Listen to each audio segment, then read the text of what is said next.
नमस्कार मो नाम आलजी अफसाना मु सरकारी प्राथमिक विद्यालय बरमुंडा ग्रामर पंचम श्रेणी छात्री अटे।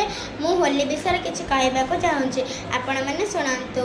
होली हेउछि हिंदू मानकर आनंददायक पर्व अटे।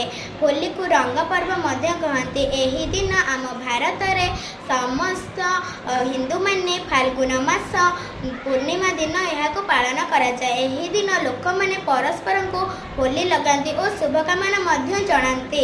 पुराण अनुसार विष्णु प्रहलाद को बंचैबा होलिका नामक एक राक्षसी को यही दिन मारी तेणु होली पूर्व दिन यहाँ होलिका दहन मध्य पालन करा जाए।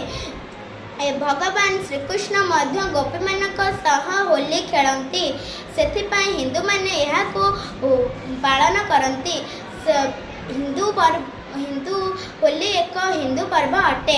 होली को आनंददायक पर्व मध्य कहा जाए। धन्यवाद।